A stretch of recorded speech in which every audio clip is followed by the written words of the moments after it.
We're the first in the world to be able to make a linear generator. There's no mixed fuels. You take the water, you turn it into hydrogen and oxygen, it expands. That expansion, just like making water into steam, that moves the piston back and forth and creates electricity. But now, once that's happened, you still have the hydrogen oxygen. So now you ignite the hydrogen oxygen for a second round. Nobody's ever done this before. Nobody's ever done this before. So this is a linear generator that runs 100% hydrogen oxygen, and it just uses the pressure to be able to make that electricity.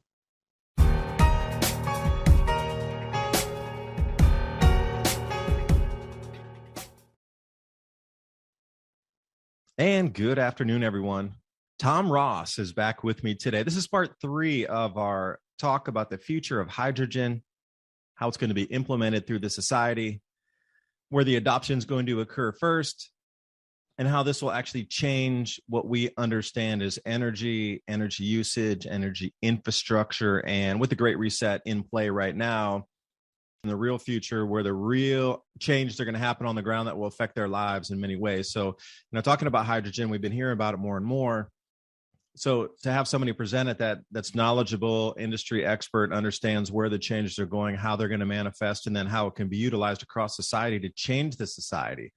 Cryptocurrency is part of this, but we're going to be moving to new energy systems. On-demand hydrogen is where it's going. Tom Ross here from Tesnic.com. Every time we have a talk, they've had great leaps forward in terms of approach by governments, private industry, saying, hey, what's this hydrogen on demand technology? Adoption in the mind of people realizing that it's real, finally. It's not just something on a paper. It's not just theoretical. It's real, it's usable, and it's in our fingers right now. So, Tom, I appreciate you joining me again. You're just jumping right ahead to the hydrogen economy and cryptocurrency in places, that giant leap between continents as well. So give us an update on what's been happening. Sure. And thanks for having me on. And thanks for all your listeners to going back and forth with us. Really appreciate this and this opportunity to share with people. What you were getting to earlier, which was when you go to the pump, like here in Canada, it's going to be 40 cents on the dollar over the next few years per liter for the carbon tax. What? That's outrageous. It is. It is. So convert to those of you in the States, that's $1.60 tax per gallon just for the tax on it. For the carbon tax on top of the already taxes for the federal, the state, local excise taxes on top of your fuel, an extra $1.60 per gallon. How are motor fleets going to operate? How are trucks going to bring your goods in? Oh my gosh, like how much is that going to increase the price from the farm gate all the way to the supermarket, for example, for food? If you're trying to pass on those costs all the way, and then what about the equipment that's in the fields, plowing, tilling, harvesting, processing? I mean, how much is it going to drive the price of everything up? And for me, I'm always concerned about the food, knowing that food's a very important part of our culture and society and civilization. No food, no civilization. But if you're going to drive the costs up that much for the carbon tax just to even move it from point A to point B, I hate getting drug over a bed of nails by an elephant into this next clunky system that's not going to work and doomed to fail from the beginning of electric economy. I mean, they kept us on this petrol economy, this hydrocarbon economy for over 100 years. And then now suddenly they just love us and they want to switch because they care about the planet. Finally, after 100 years of pillaging, digging, blasting, destroying, deforesting, polluting the waters, and everything else in between. But now suddenly last year they start to care. And now suddenly we're going to have to revamp everything with entire new infrastructure, all electric, and everything you've ever seen in your whole life, just reverse it and switch it to electric. And then they're going to rake you over the coals for that much tax, because the conversion there for a liter to a gallon is what I was trying to get at for the stateside listeners. Absolutely. And where that carbon tax is going to, obviously, is to be able to subsidize the new green plan, which is the hydrogen electric vehicle. So if you look at this, pull way out from this from a perspective of, say you're Exxon, say you're Shell, say you're Porsche, say you're Formula One. They're now using hydrogen engines. They're making completely designed just for hydrogen combustion engines. And they also have, I sent you some videos there. They're now promoting e-fuels. E-fuels, I thought, was just a funny marketing thing. But at the end of the day, it's actually produced a lot of electricity to make synthetic fuels. It's been made since, the First World War. but they've not been cost effective because the cost of getting the hydrogen out of the water and then taking the carbon out of the air, carbon sequestering, carbon recapture, which is getting better and better by the moment, and more government money going into it from your taxes. And then you have to combine those to make synthetic fuel, which is super clean, super clean, and completely carbon neutral, because you're taking it out of the air, then you're putting it back into the air, so it's neutral. And during that process, you can make synthetic diamonds, you can put it into concrete, so you can actually put some of it back into the ground so that you can negate what's been done in the past, back things up a bit. So that's where people are going. MIT has carbon sequestering, where it's just a bunch of plates with an electromagnetic field that works really well. So that's where the world's going. But Tom, wait a second. It takes a factory to produce those plates, does it not? So see, then we get into this whole illusionary circle of efficiencies in the CCS. If you're going to store it underground, that's carbon capture and sequestration, where they take it out of there and push it underground, CCS. But, it seems like a big joke rolling around, because everything that they're talking about as a solution needs to be produced in a factory at the moment to create the solution, to say, hey, we're so woke that we need this solution. But wait, we got to use a factory smelting heavy metals. And then nobody talks about refining, how much nitrogen they use in the refining process either. You're going to crack the molecule bonds, you're going to be using some nitrogen to pull different materials out of there. I mean, it's such a ridiculous thing happening. And I'm so happy you have a solution that jumps beyond the ridiculous into the usable. The journey of 1,000 miles starts with the first step. So working with the oil industry right now, like Porsche and Formula One and Exxon are now, like Formula One is entirely exclusively using synthetic fuel. So it's the next step. So right now, how do you make the existing fuel cost less and have less impact on the planet? We're able to do that in a huge way, very easily, at the end user. You don't have to rely upon them or what they're ever going to do. And that's the important part. Step two, synthetic fuel is the savior, is what they believe, for the oil industry, because they want to be able to show you that you can have all the conveniences of a internal combustion engine and keep the existing fleet that you have, but drastically reduce the emissions by 80% and your fuel consumption by 30 to 50% with the existing fuel. Adding this hydrogen oxygen box, which is what you can do, because we need the economics right now. The world really needs some changes in economics. So you've got the first step is making that happen. Then the next one is a synthetic fuel. And then after synthetic fuel is something called a linear generator. And we're working with a company out of Europe that's funded by the European government. And they're working with large combustion engine companies, big brands you would know. And the company's called Libertine. And we have a signed agreement with them. And there's a press release coming out very shortly to be able to show that the next step for us is you take the water and you turn it into hydrogen and oxygen. And when you do that, it expands because it becomes a gas. That gas goes into linear generators. So linear generator is really just like one piston that's horizontal, and then it has a bunch of magnetic fields around it. And the piston goes back and forth and breaks those, and then it makes electricity. So that's a linear generator. Bill Gates has invested in one of the companies and stuff and so on. So it's become a big thing. Hydrogen linear generators are big things. We're the first in the world to be able to make a linear generator. There's no mixed fuels. You take the water, you turn it into hydrogen and oxygen, it expands. That expansion, just like making water into steam, that moves the piston back and forth and creates electricity. But now, once that's happened, you still have the hydrogen oxygen. So now you ignite the hydrogen oxygen for a second round. Nobody's ever done this before. So this is a linear generator that runs 100% hydrogen oxygen, and it just uses the pressure to be able to make that electricity.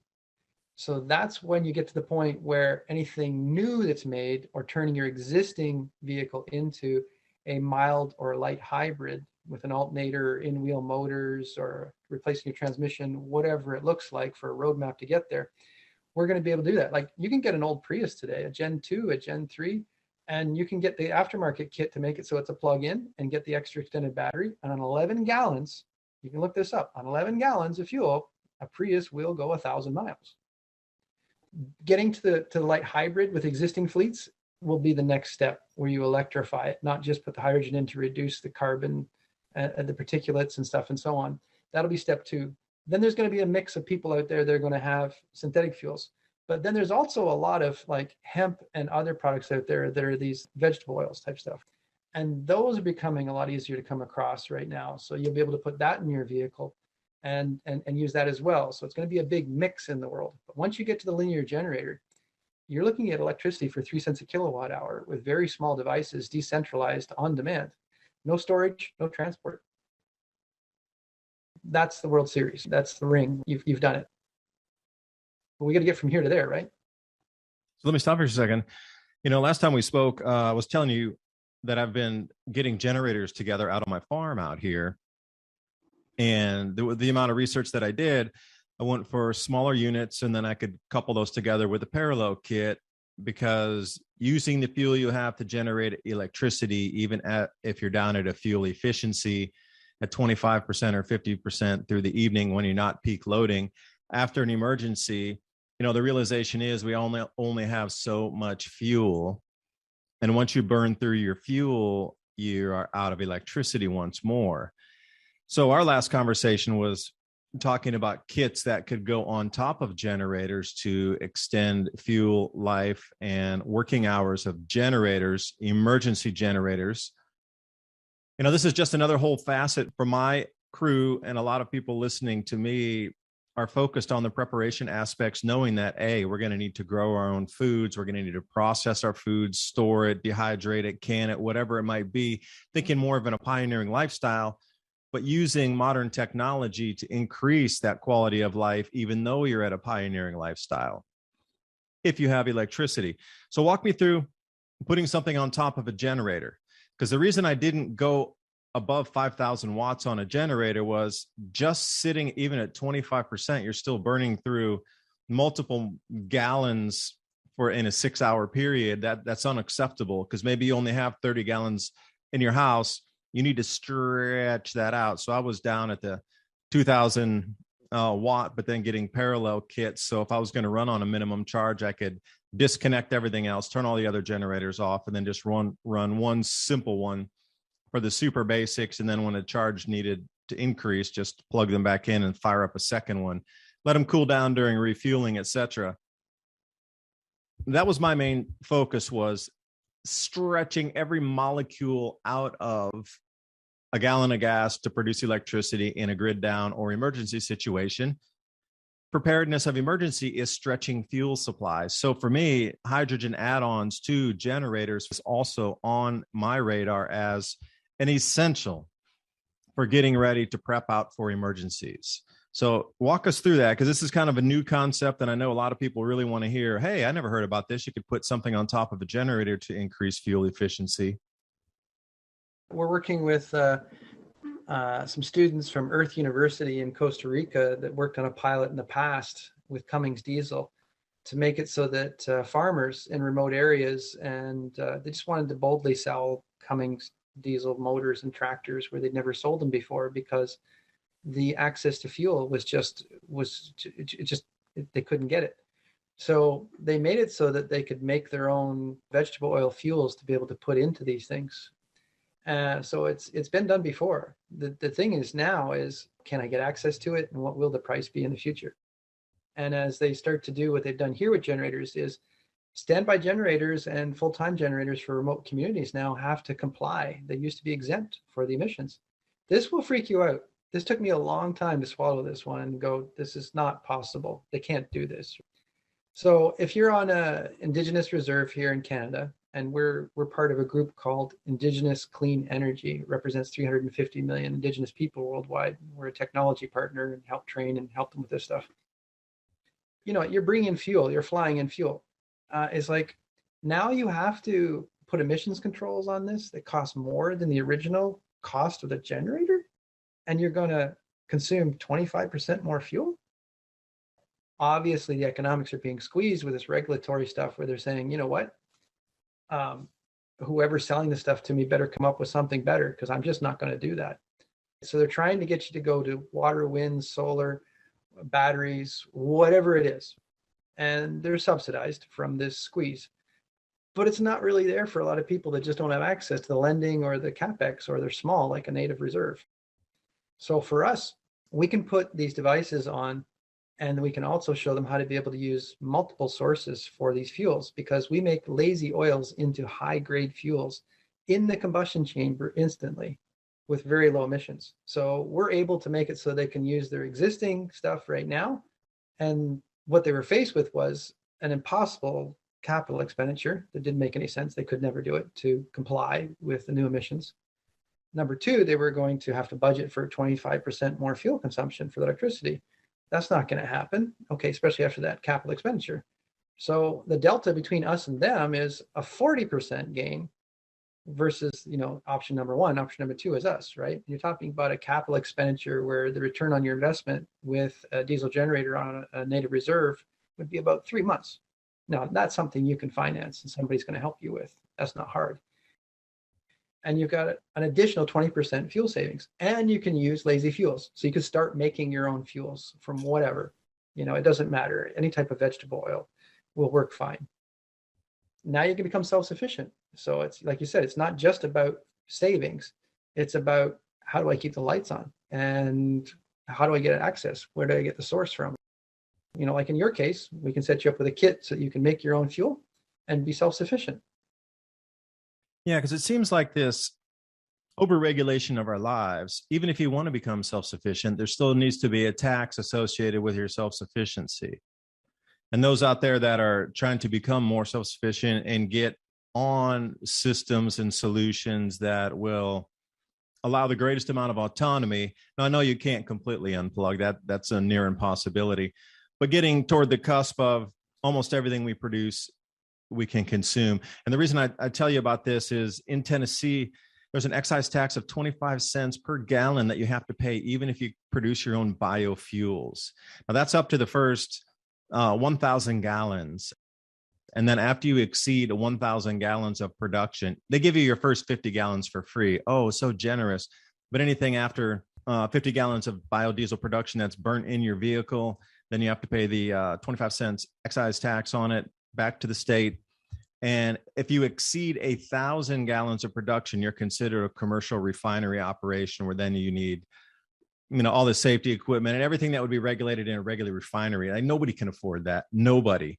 Because at that point of regulation and inspectors coming through and fire suppression equipment and storage tanks and this, that, and the other, and berms. So if there's a spill, and it gets far, far, far, far beyond. But if you're going to work in the real world, farms go through thousands and thousands and thousands and thousands of gallons of diesel every year if they're out there plowing and harvesting and doing field work. And they're running diesel trucks with that in addition, because I use my truck as a backup when we're clearing part of our field out here.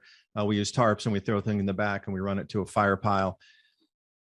The average farm is going to use far more than that is allowed legally for you to produce as biofuels, which is just such a slap in the face when you want to come and be self-sufficient. You have all these ideas, and then, oh, no, you're making too much of it for free. And then, this is where we start to get some of these, so it looks good on paper, but in reality, we're starting to hit a few brick walls here, there, and everywhere.